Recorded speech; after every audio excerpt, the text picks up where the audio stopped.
Hey guys, this is Kim Greene. This is Melissa Street, and we are Green Street Beauty. Coming to you today to talk about brushes. Brushes! Yes. We get a lot of questions, yeah, a lot of questions about brushes. What do we use? What do we use? Why? Why do we use them? There's so many different kinds of brushes, and I remember not kind of understanding when I was first learning how to do makeup what brush for what and why. And there's some really good basic rules. Do you want me to start with eyes? Yeah, start with eyes, okay. And then I'll talk This is not every brush you can get for eyes in the world, but these are some really good options, and we're going to talk about why. Different brushes, and it's all about what you want the final product to look like. So if you want a soft, subtle eye, you're going to use kind of brushes that are softer and will have a powderier effect. Right, right. Where the bristles sort of, not lack of a better term, splay out. They splay out. Yeah, they're not and as tight. The denser a brush, the more color you're going to apply, and in a more opaque way. Right. Okay, and then the shapes matter too. So I'm just going to start with this brush. This happens to be a Hakuhodo brush, one of my favorites, and we'll do that as a, there we go. Right. And you can see it's actually very dense. It's a soft brush, but it's dense, so it feels good on your eye. And when you use it, you can get a soft amount or a light amount of color on your eye. This is really good, I think, for covering your entire eye very quickly with like your base tone. And if you wanted to, you could use it as a contour. It would be a very sort of wide contour. It wouldn't be very sharp at all. Now, let's say let's say contour, you want to use this kind of thing. Like that. And this will go into the contour part of the eye. And because it's got a little bit of a point on it too, which is nice. And it's not, instead of being just rounded like that, which I like as well, but this pointed one really gets in there and will give you a sharper line in the crease. Yeah, it does your work for you. You don't have to, Yeah. you don't have to, you know, it's already shaped that way to make your natural crease for you, and it just put it there. And this is cargo, but magic. I'm going to tell you in all these brushes, you can probably find most of these brushes in all different lines. Different lines have different quality of hair. That's where the main difference is, I think. And also some brushes are less expensive and the hairs fall out of them and things like that. So the more expensive or the better the line is, you're going to get better brushes for lots of different reasons. And we'll talk about that as we talk about this. Okay, so you contour, but not like teeny weeny, dark, intense, but pretty good amount of color and opacity. This is kind of similar, as you can see. Not as pointed. Not as pointed, it's rounder, it's denser, it's shorter. So again, now this, you're gonna really be able to get in there and get some deeper. Work that V. You're gonna work that outer corner V. V, baby. Work it.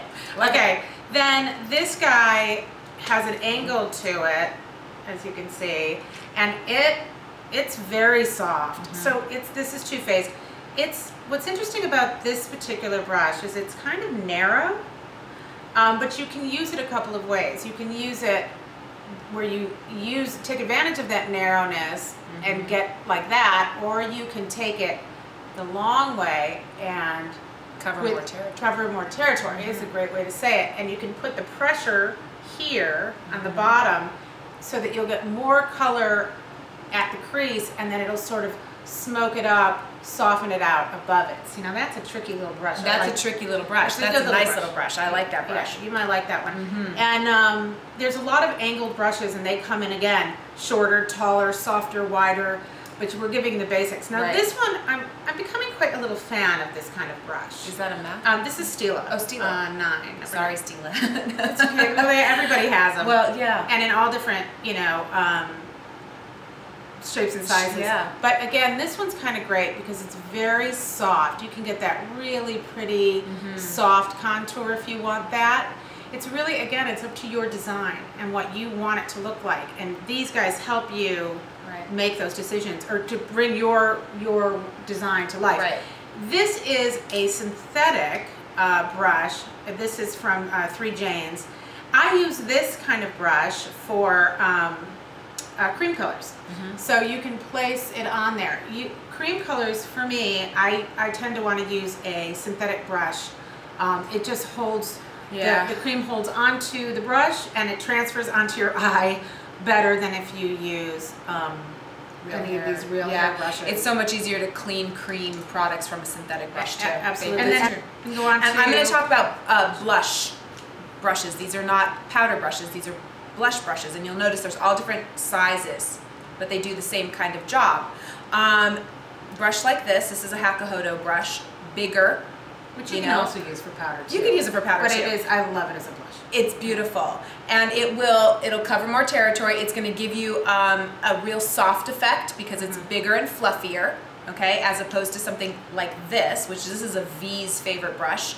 This one is nubbier, I guess, and way smaller, and you can get that apple of the cheek real easily, but it's not gonna, when you can tell the difference just by looking at them, obviously, but if you were gonna do it on the face, I mean, you can see this is gonna give a much softer effect than this one. This is gonna be harsher. That's also kind of good for maybe coming in and doing, you know, if you wanted to do that more of a contour. Very much. Blush. Contour is great. I actually use this too for powder even, because I powder like around the nose areas, but I like this too. And then if you look at something like a fan brush, I use fan brushes for highlighters mostly here, because it just fits the cheek area really nicely. But you can get them down the nose. Contour too. Those another can be used for a lot, effect. but great for blush as well. Great for blush, but another soft effect. And then, you know, this is a Hakuhodo too, smaller area, more, you know, precise placement, more pigment. It'll pick up way more pigment. And this V brush is very dense. This is going to pick up a lot more product, but it's going to be very good for blending. This is really good for blending out edges, you know, or if you get that sharp line, you know. I love them, they're really packed, like, you know, densely packed. I know. There's something about it. Okay. Yeah, I love that. Yeah, and So you know, that's our tip on blush brushes and eye brushes. And it's really just about, I guess this is more about the look you're trying to achieve. The look you're trying to achieve. Not the brand necessarily, but the style and the look that you want. All right. Thanks for watching. Thanks.